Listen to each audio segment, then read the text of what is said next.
অষ্টম শ্রেণীর শিক্ষার্থীরা, তোমরা যারা বৃত্তির জন্য প্রস্তুতি নিচ্ছ, তোমাদের জন্য আজকের এই ভিডিও ক্লাসটি।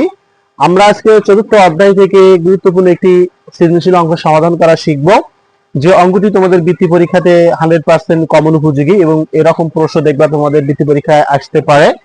আর আমরা এক একে এরকম 6টা সৃজনশীল অঙ্ক তোমাদের জন্য সমাধান করে দিয়েছি। তোমরা অবশ্যই প্লেলিস্ট থেকে সেই অঙ্কগুলো সমাধানগুলো তোমরা দেখে নিবা। ইনশাল্লাহ এই 6টা পর্ব থেকে তোমরা কমন পেতে পারো। প্রথমে আমরা ক নম্বর অঙ্কটা দেখি। এখানে একটা উদ্দীপক আছে, x + 1 x এর মান 4 আছে। এবার কত বলছে, by² মাইনাস এবার into b² + 1 into y + b কে উৎপাদকে বিশ্লেষণ করতে হবে। খতে বলছে প্রমাণ করো যে a³ - b³ সমান 13√3। এরপর গ নম্বর যে প্রশ্নটা দেখো, একটু না কঠিন, কারণ এই অঙ্কটা দেখবা তোমাদের পরীক্ষায় ম্যাক্সিমাম ক্ষেত্রে আসতে পারে। আমরা এরকম একটা কঠিন অঙ্ক শিখবো যে x⁵ + 1/x⁵ এর মান কিভাবে নির্ণয় করতে হয়। তো আমরা ইতিপূর্বে যে কয়টা অঙ্ক সমাধান করছি এরকম কিন্তু অঙ্ক ছিল না, ঠিক আছে? তো এটা আমাদের কটা নতুন আর এই গড়া হচ্ছে নতুন। তো অবশ্যই তোমরা ভিডিওতে কন্টিনিউ করে দেখতে থাকো। প্রথম আমরা ক নম্বর অঙ্কটি সমাধান করব। উৎপাদক বিশ্লেষণ কিভাবে করতে হয় দেখো তোমরা। তো এখানে আছে by² minus b² + 1 into y plus b। তো আমরা যদি এই y দ্বারা দেখি এই দুটোকে, অর্থাৎ b² + 1 কে গুণ করে দেই, তাহলে এখানে হবে by² মাইনাস এটা গুণ করলে b²y প্লাস মাইনাস 1 এর সঙ্গে y গুণ করলে y কে y প্লাস b। তো এখন এখান থেকে আমরা কাজ করব, এখান থেকে আমরা by কমন নেব, তাহলে কি থাকবে, একটা y থাকবে, তাহলে y ভাগ হয়ে যাবে b, দুটো b আছে তাহলে একটা b থাকবে। -1 কমন নিতে পারি, তাহলে কি থাকবে, একটা y প্লাস মাইনাস কি b। যেহেতু দুটো এক হয়ে গেছে তো আমরা একটা কমন নেব, অর্থাৎ y - b, আর এখানে কি থাকে by - 1। তো এটি হচ্ছে আমাদের এই প্রশ্নের সঠিক অ্যান্সার। আশা করি তোমরা বুঝতে পারছো, খুবই সহজ, এমন কোনো কঠিন অঙ্কই না। আমরা এখন খ নম্বর অঙ্কটি সমাধান করব। দেওয়া আছে এখানে উদ্দীপক, অর্থাৎ x + 1/x এর মান 4। তো এখানে খতে প্রমাণ করতে হবে যে a³ - b³ আমাদের 30√3। যেহেতু এখানে a³ - b³ রয়েছে, কিন্তু আমাদের এই প্লাসের মান দিয়ে কিন্তু এই অঙ্কটি সমাধান করা সম্ভব না। এর জন্য আমাদের কি করতে হবে, মাইনাসের মানটা বের করতে হবে। এরকম অঙ্ক কিন্তু আমরা ইতিপূর্বে সৃজনশীল অঙ্কগুলোতে সমাধান করিয়েছিলাম, তোমরা অবশ্যই সেই পর্বগুলো দেখে নিবা। তো এখানে আমাদেরকে মাইনাসের মানটা বের করে দিতে হবে। তখন লিখতে হবে, আমরা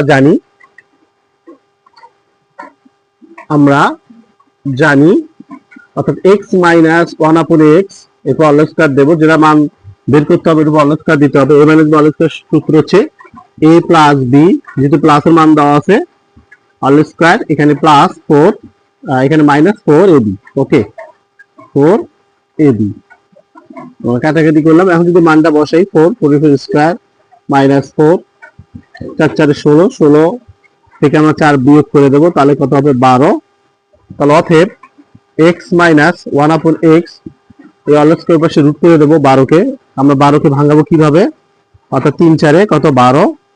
তাহলে 4 কে রুট ওভার করলে 2 আসে, আখের √3 2√3 হয়ে যায়। তাহলে a - b এর মান হচ্ছে 2√3। এখন আমরা লেফট হ্যান্ড সাইডটা নিতে পারি।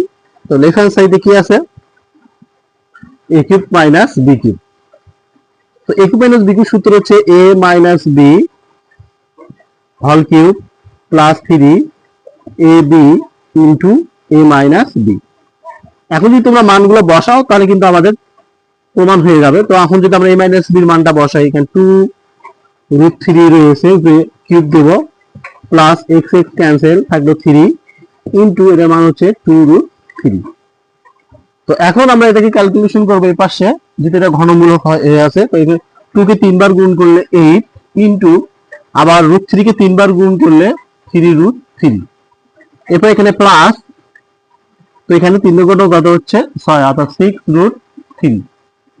তাহলে এখানে যদি আমরা যদি গুণ করি, 3 আসছে কত, 24, অর্থাৎ 24√3 প্লাস 6√3। এখন যদি এখানে 24টা এখানে 6টা যদি যোগ করে দেই, তাহলে হচ্ছে 30টা√3। ওকে, এটি হচ্ছে আমাদের রাইট হ্যান্ড সাইড। তো আশা করি বুঝতে পারছো, খ নম্বর অঙ্কটি ক্লিয়ার। তোমরা অবশ্যই কন্টিনিউ ভিডিওটা বারবার করে দেখো। যদি ভিডিও তোমরা বারবার করে একবার করে দেখো, ইনশাল্লাহ এরকম অঙ্ক যেভাবে আসুক না কেন, তোমরা যদি যত বেশি প্র্যাকটিস করবা তত কিন্তু তোমাদের জন্য ভালো হবে এবং তোমরা এই অঙ্কগুলো তোমাদের একদম ভালো মতো সেট আপ হয়ে যাবে। তো এখন আমরা গ নম্বর অঙ্কটি সমাধান করব। গ নম্বর অঙ্কটি একদম নতুন, তোমাদের জন্য, তোমাদের ক্লাস 8-এ যারা বৃত্তি দিবা তাদের জন্য একদম নতুন অঙ্ক একটি। তো আমরা এই অঙ্কটি সমাধান করবো, কারণ এই অঙ্কটি যদি তুমি এখন শিখতে পারো ক্লাস 9-10-এ কিন্তু আর কোনো সমস্যা হবে না। কারণ ক্লাস 9-এ তো দেখবে এরকম অঙ্ক তোমাদের জন্য সৃজনশীল আকারে আসতে পারে।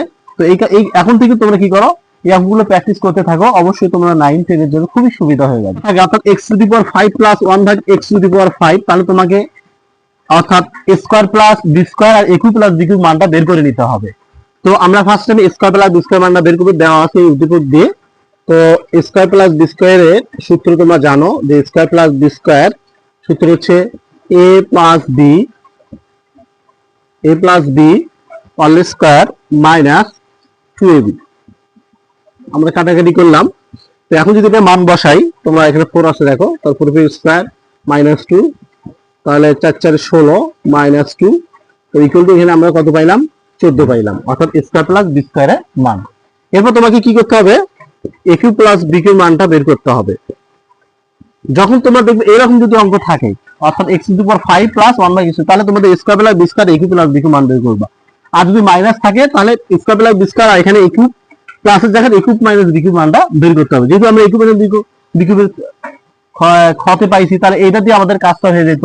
ঠিক আছে, তাহলে A cube minus B cube সূত্র হচ্ছে a plus B whole cube, এখানে যদি প্লাস থাকে এখানে minus 3ab into a plus B. আমরা A cube minus B cube মানটা বসালাম। তো A cube minus B cube সূত্র হচ্ছে a minus B whole cube plus 3ab into a minus B. তো অবশ্যই সূত্রগুলো কি তোমাদেরকে জানতে হবে। তো এখানে আমরা 4 এর কিউব দিলাম, minus x x cancel 3 into 4, তাহলে 4 কে কিউব করলে 64, 3 4 কত 12, যদি তুমি এটাকে বাদ দিয়ে দাও তাহলে 52, অর্থাৎ 52। তাহলে আমাদের কিন্তু হয়ে গেল। ঠিক আছে, এখন এইরকম থাকলে এর ফর্মুলা আছে, একটা সূত্র আছে, অর্থাৎ x⁵ প্লাস 1 x⁵, এর সূত্রটা হচ্ছে এরকম, square plus B square into A cube plus B cube minus A plus B. ওই এটা হচ্ছে আমাদের এই ফর্মুলা। এখন যদি তুমি যদি মানটা বসাও তাহলে কিন্তু হয়ে যাবে, অ্যান্সার হয়ে যাবে। ঠিক আছে, আর এটাকে যদি আবার গুণন করে দাও তাহলে কিন্তু এটার মতো হয়ে যাবে। অর্থাৎ এই সংখ্যাগুলো, এই দুটো যদি তুমি গুণন করো, গুণন করার পাশে x প্লাস 1/x মানটা বিয়োগ করো, তাহলে কিন্তু এই যে x⁵ প্লাস 1/x⁵ টা চলে আসবে। মনে করতে হবে তোমাদের এই যে x⁵ প্লাস 1/x⁵ এর সূত্রটা হচ্ছে এইটাই ফর্মুলা। ঠিক আছে, তোমরা এটা অবশ্যই মুখস্থ করে রাখবা। তো আমরা যদি স্কয়ার প্লাস বি স্কয়ার মানটা বের করছিলাম কত, এখানে 14, ওকে। এরপর আমরা এখানে গুণন দিলাম, অর্থাৎ 52, তারপর এখানে মাইনাস কত আছে, x প্লাস 1/x মান হচ্ছে 4।